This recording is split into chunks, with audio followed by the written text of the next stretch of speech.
Here's the hard truth. Most people don't stay broke because they're lazy. They stay broke because they never learned the rules the wealthy follow quietly and the ones schools rarely teach. Rules built on discipline, structure, and patience are the core of how many Germans approach money. In this video, I'll share 7 German money rules that have helped ordinary people build steady, long-term wealth not through luck, but through smart systems. These are habits shaped by a culture that values stability over flash and sustainability over hype. And make sure you pay extra attention to rule number 6, because it might be the one principle that protects your future income and builds true financial security. Rule 1. Spend less than you earn. It may sound basic, maybe even too simple, but this is the cornerstone of wealth, the very first brick in Germany's famously stable financial culture. In German philosophy, wealth isn't measured by how loud your lifestyle is,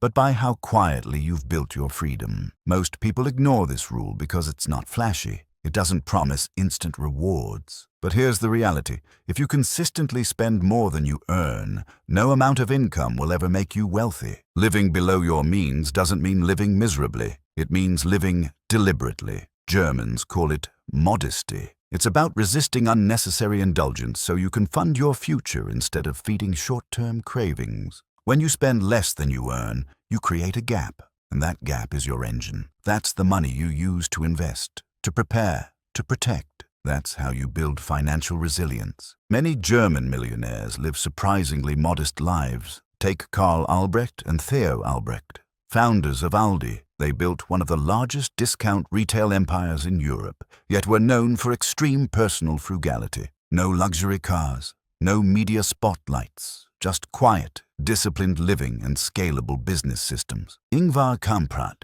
the late founder of IKEA, lived in Germany for years while expanding his empire. Despite being worth billions, he famously flew economy, stayed in modest hotels, and encouraged staff to reuse office supplies. Why? Because he believed wastefulness was the enemy of progress, both in business and in life. So, how can you apply this principle? Track your income and expenses ruthlessly. Germans are known for their Haushaltsbuch, a household budget book. Old school? Maybe, but incredibly effective. Pay yourself first. Set aside at least 20% of your income for saving or investing before you spend a single cent. Cut lifestyle inflation. If you've got a raise, ensure you don't upgrade your car or wardrobe first. Rather, upgrade your asset column. Eliminate unnecessary expenses. That daily €4 coffee, that's over 1,400 euros a year. Enough to buy stocks, crypto, or start a side business. Build a cushion. Germans value Sicherheit, security.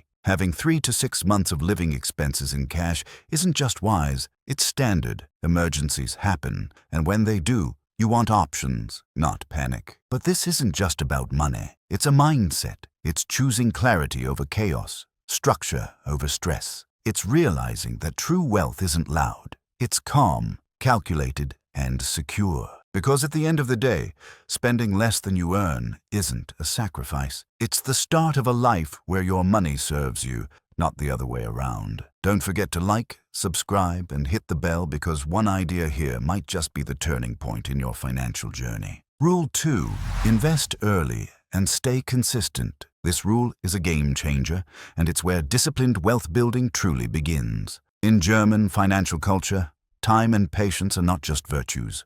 They're strategies. While many chase fast money, Germans play the long game. They understand that wealth isn't built overnight. It's built systematically, through early, consistent action. Let's talk numbers. If you invested 3,000 euros at age 20 with just a 7% annual return, by age 60, that becomes over 45,000 euros. But if you wait until age 30, that same 3,000 euros only grows to around 23,000 euros. A decade delay cuts your future wealth in half. That's the power of compounding, a principle the German middle class has long embraced through Bausparverträge, building savings contracts, Rentenfonds, retirement funds, and Aktiensparplan, stock savings plans. It's not magic, it's math. And the earlier you start, the more powerful your money becomes. But starting isn't enough. Consistency is king. The German method favors monthly investment plans, whether it's 100 euros or 1,000 euros. And here's something German billionaires understand deeply. Investing doesn't only mean stocks. Take Reinhold Wirth, Germany's screw king, and a self-made billionaire. He built Wirth Group into a global powerhouse, not just through business, but through relentless reinvestment. He poured profits into employee education, operational systems, and leadership training. To him, every euro spent on skills was a euro compounding in productivity. Or consider Stefan Quandt, heir to BMW. While many inherit wealth and let it stagnate, Quandt has continually reinvested, building stakes in technology companies, battery innovation, and clean energy. He didn't just protect his family fortune. He expanded it by investing early and never stopping. So, how do you apply this rule? Start now. Even if it's just 50 euros a month, what matters is getting into the habit. Also, automate your investments. Germans love system-based strategies. Set up automatic monthly transfers into index funds, ETFs, or dividend stocks. Don't wait for the perfect time. That mindset delays wealth. The best day to plant a tree was 20 years ago. The second best is today. Because here's the truth. Doing nothing is the most expensive choice you can make. And in the German model, there's no room for maybe next year. You build wealth by starting early, staying consistent, and trusting the process. Rule 3. Avoid bad debt like the plague. If there's one thing that quietly and consistently destroys wealth, it's unproductive, high-interest debt. And in Germany, this rule is almost sacred. Culturally, Germans are risk-averse when it comes to borrowing. And for good reason. History has taught them how dangerous over-leverage can be. Let's be honest, not all debt is the same, but the kind that doesn't increase your value or income is financial poison. We're talking credit card balances, payday loans, and car financing with absurd interest rates. These aren't financial tools. They're traps. They don't build your future instead. They rob it one monthly payment at a time. Let's break it down with an example. Carry a 5,000 euro balance on a credit card at 20% interest and make only the minimum payment. Over time, you could easily hand over 10,000 euros in interest alone. That's money wasted, not invested. No assets, no returns, just profit for the bank and pain for you. The German approach is, don't spend what you don't have. Most Germans use debit cards over credit cards, and they pay their bills in full and on time. Credit scores matter, and overextending yourself is not just frowned upon, it's seen as financially reckless. So what should you do? Pay in full or don't swipe at all. If you can't clear your credit card every month, switch to cash or debit. That's the German way. Attack debt with precision. Start with your highest interest loan, eliminate it, then move to the next. Snowball your wins. This avalanche method is both strategic and liberating. Use credit only for value-building investments. A mortgage that helps you own a modest home is acceptable, but borrowing for lifestyle upgrades? That's a hard no. Even good debt requires caution. Never borrow more than you can comfortably repay. In Germany, you won't see many people driving luxury cars they can't afford. Why? Because debt doesn't equal status. Stability does. Look at the Aldi founders, Karl and Theo Albrecht, two of the richest Germans in history. They built their fortune by rejecting debt-fueled expansion, preferring organic growth, reinvestment, and total cost control. Aldi didn't explode overnight. It grew steadily, funded by profits, not loans. That's frugality turned into fortune. Another case. Theo Müller, the dairy magnate behind the Müller brand,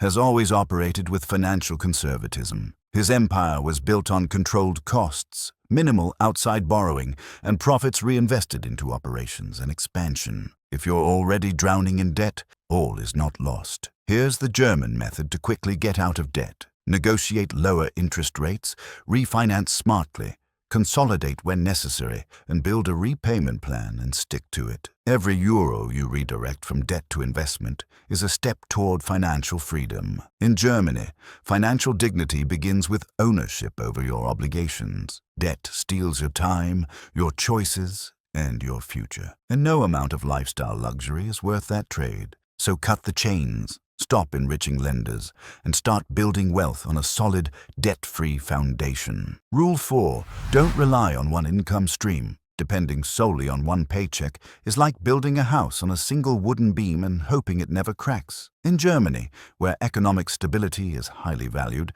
and risk is cautiously managed, relying on a single source of income is viewed as a structural weakness, not a lifestyle. The reason is that no job is truly secure. Entire industries evolve, technology replaces roles, companies downsize, and if your only stream dries up, your lifestyle could collapse with it. German wealth builders play a different game. They don't just save, they structure. They don't just work, they engineer financial systems that protect and expand income. Now let's look at Dieter Schwartz, founder of Lidl and one of Germany's richest men. Most people only see Lidl, the discount chain. But Schwartz built far more than one income stream. He started in the 1970s with one grocery store, but instead of stopping there, he diversified within his niche, launching a different retail model. Then, as both chains scaled across Europe and the US, Schwartz reinvested his earnings into logistics, warehousing, real estate, IT services, and even renewable energy, all under the Schwartz Group, which now generates over 100 billion euros annually. One man, one idea, multiple income machines. That's not luck. That's intentional diversification. Another example. Stefan Quandt, heir to the BMW legacy. He doesn't rely on dividends from one company. His investment portfolio spans automotive technology, logistics, pharmaceuticals, and battery development.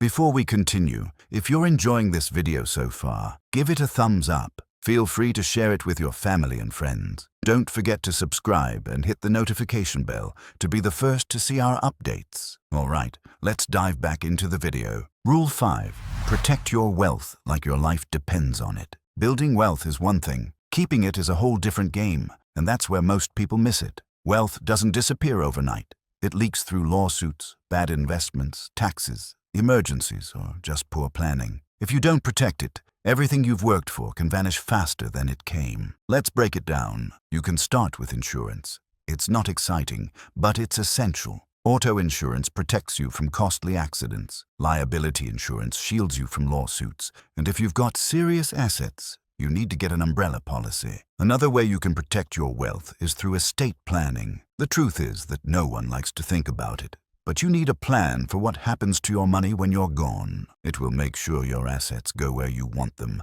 not where a court decides. A revocable living trust skips probate, saves time, saves money, and avoids family drama. Now let's talk about one of the biggest silent killers of wealth, taxes. You work, you earn, and tax takes a big bite unless you play smart. If you're self-employed, you can deduct your home office, your laptop, even part of your health insurance, and work with a good tax pro. The wealthy do this because they know what one mistake can cost. Again, you need to avoid scams and bad investments. Do your homework. Never invest in something you don't fully understand, and never put all your money in one place. Again, you need to protect yourself legally. Form a corporation to separate your business from your personal assets, because one lawsuit shouldn't wipe out your savings. If you have significant wealth or work in a high-risk area, you need to look into asset protection trusts. These aren't for everyone, but if you qualify, they're next-level defense. And here's the final piece. You need to protect your wealth from yourself. You can build the perfect portfolio and still wreck it with a panic sale during a market crash. That's why you automate your investments. You stick to the plan. You play the long game even when emotions tell you to do the opposite. Most times, the biggest threat to your financial future isn't always a market crash, bad investment, or an economic downturn. Often it's you, your emotions, your impulses, and your fears. And if you struggle with that, get a financial advisor, someone who's not swayed by the noise. Because wealth protection isn't flashy,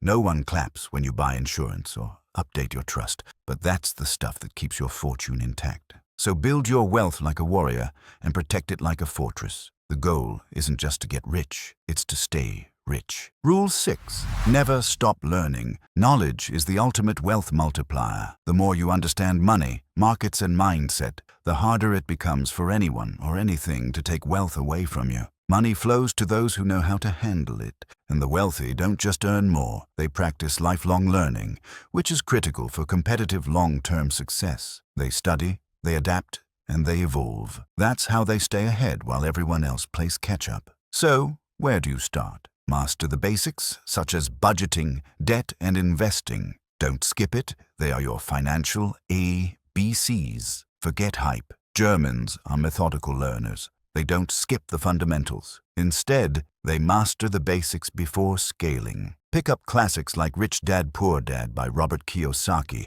or The Intelligent Investor by Benjamin Graham. Listen to podcasts, and even if it's just 10 minutes a day, it can shift your entire perspective. Stay current with market trends, policies change, and recessions happening. If you're interested in real estate, start learning about property analysis, financing, and cash flow. If you want to invest in stocks, you need to understand earnings reports and dividend yields. If you are interested in business, take courses in platforms like Coursera, Udemy, and YouTube University in marketing, sales, or operations. Don't stop at money. Learn skills that increase your value. In 2024, tech skills like AI, data analysis, and cybersecurity were printing money. A single skill upgrade could add $5,000 to $10,000 to your annual income. Compound that over 10 to 20 years, and you're talking hundreds of thousands. Find people who've already done what you're trying to do.